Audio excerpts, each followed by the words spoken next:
안녕하세요. 홍해걸입니다. 마이크로바이옴이라는 용어를 들어보신 적 있습니까? 요즘 TV나 신문을 통해 굉장히 자주 등장하는 말인데요. 실제로 최근 10년 동안 과학계를 뜨겁게 달구고 있는 핫 이슈라고 할 수 있습니다. 네이처, 사이언스, 셀을 비롯한 세계 유수의 과학 전문 잡지의 커버 스토리를 맡을 정도로 수천 편의 논문들이 막 쏟아져 나오고 있는데요. 이것이 우리 건강에 굉장히 중요하기 때문에 저는 여러분께 마이크로바이옴이 무엇인지 설명을 해드리도록 하겠습니다. 마이크로라는 말은요, 작다라는 뜻입니다.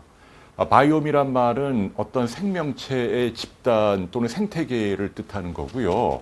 뭔가 작은 세균 같은 것을 말하는데요. 요즘은 특히 장소를 국한해서 인간의 대장 속에 살고 있는 세균을 우리는 총칭해서 마이크로바이옴이라고 부릅니다. 그러니까 우리말로 옮기면 장내 세균이 가장 적절한 용어죠. 자, 이와 관련해서 굉장히 다양한 용어들이 있습니다. 제가 좀 정돈을 해드릴게요. 프로바이오틱스란 말도 들어보셨죠? 이건 뭘까요? 프로바이오틱스란 말은 우리말로 옮기면 유익균입니다. 그러니까 마이크로바이옴 가운데서도 사람 건강에 도움을 주는 유익한 균만을 따로 뽑아서 우리가 영어로는 프로바이오틱스, 또 한글로는 유익균이라고 표현한 거죠. 요즘은 또 프리바이오틱스란 말도 나옵니다. 자, 이것은요, 지금 말씀드린 유익균들의 먹이를 말하는 거죠. 그리고요, 유산균이라고 하는 용어도 들어보셨죠? 이것도 마찬가지로 프로바이오틱스 안에 포함되는 거죠. 그러니까 산성 환경을 특별히 좋아하는 예컨대 락토바실러스나 비피두스 같은 균을 말합니다. 자, 정돈해드리면 장 속에 살고 있는 균을 다 합쳐서 마이크로바이옴이라고 말하고요. 그 중에서 사람 건강에 도움을 주는 것을 프로바이오틱스라고 말하고요. 그 중에서도 산성 환경을 좋아하는 특별한 세균을 유산균이라고 말하는 거죠. 이해가 되시죠? 자, 그런데 지금 제가 말씀드린 마이크로바이옴이요, 어마어마하게 많습니다. 우리가 대변을 보는데요, 대변 무게의 거의 절반이 이 세균 덩어리입니다. 음식물 찌꺼기가 절반, 나머지 절반은 균 덩어리라는 얘기죠. 여러분이나 저나 장 속 안에 굉장히 많은 마이크로바이옴이 있다는 얘기죠. 가장 최근 논문을 보면 70kg 성인의 경우에 38조 정도의 마이크로바이옴이 존재한다고 합니다. 사람 몸 전체의 세포가 30조 정도 되니까 사실은 내 몸을 구성하는 세포보다 장 속의 세균이 훨씬 더 많은 거죠. 그런데 이 세균은요, 우리 인간하고 공생관계를 유지한다는 게 굉장히 중요한 포인트입니다. 서로 도움을 준다는 얘기죠. 마이크로바이옴하고 인간은 서로 도움을 줍니다. 자, 마이크로바이옴은 자기가 살아갈 수 있는 서식처를 얻게 되는 거죠. 한 사람의 대장 속에서 영양분도 들어오고 따뜻하고 다른 침입자도 없으니까 말이에요. 그러면 사람은 마이크로바이옴으로부터 어떤 이익을 얻을까요?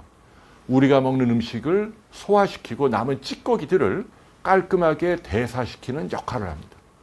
우리가 생존하기 위해서 음식을 먹잖아요. 소화를 시키잖아요. 그럼 이게 부패가 되잖아요. 그런데 여기에서 나쁜 균들이 많이 생길 수 있는데 인간의 건강을 해치는 유해균이라고 하죠.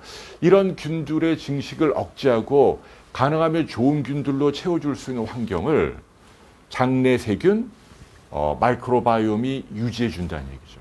또 하나 중요한 게 있습니다. 생존에 필요한 최소한의 에너지도 얻을 수 있습니다. 많은 분들이 칼로리라고 하면요, 단백질, 지방, 탄수화물만 떠올립니다. 풀을 먹으면 열량을 얻지 못한다고 알고 있죠. 과연 그럴까요? 과학자들이 연구를 해보니까요, 우리가 풀만 먹어도 최소한의 칼로리를 얻을 수 있다고 합니다. 장내 세균 때문이죠. 풀 속의 파이버, 섬유소가 장 속으로 소화되지 않고 내려오면 장내 세균이 이것들을 분해를 시킵니다. 그러면서 단쇄 지방산, 영어로는 이제 short chain fatty acid라고 하는 짧은 사슬의 지방산들을 많이 만드는데요.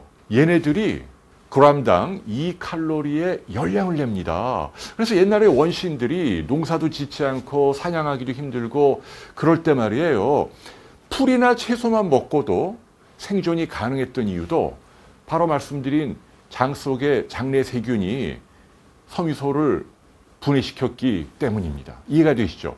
그래서 서로 이익을 주는 공생관계로 지난 몇천 년 동안 살아왔다는 얘기죠. 그러니까 우리 건강을 위해서 마이크로바이옴이 굉장히 중요하다는 뜻인데요. 안타깝게도 최근 장내 세균이 엄청난 위기를 겪고 있습니다. 이유는요, 우리들의 먹을거리가 수십 년 동안 급격하게 뒤바뀌고 있다는 얘기죠. 잘 아시죠? 채소를 거의 입에 대지 않습니다. 그리고 기름진 음식이라든지 각종 고당질, 고지방식, 가공식품 위주로 식사를 하게 되고요. 이것 때문에 지난 몇십만 년 또는 몇백만 년 동안 인간의 장 속에서 우리와 공생관계를 유지했던 좋은 균들로 이루어졌던 이런 마이크로바이옴의 생태계가 송두리째 뒤바뀌고 있다는 얘기죠. 실제로 많은 연구를 해보면요, 우리 장 속의 마이크로바이옴은요, 우리가 무엇을 먹느냐에 따라 많이 달라집니다. 심지어는 사람뿐 아니라 원숭이도 마찬가지입니다.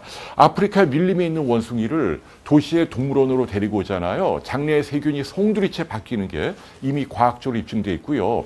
동일한 사람도 그 사람이 먹는 음식에 따라서 장내 세균들이 다 달라진다는 얘기죠. 그런데 안타까운 건 나쁜 방향으로 악화되고 있다는 얘기입니다. 자, 이 마이크로바이옴을 좋은 방향으로 바꿀 수 있는 방법은 무엇인지 다음 시간에 살펴보겠습니다.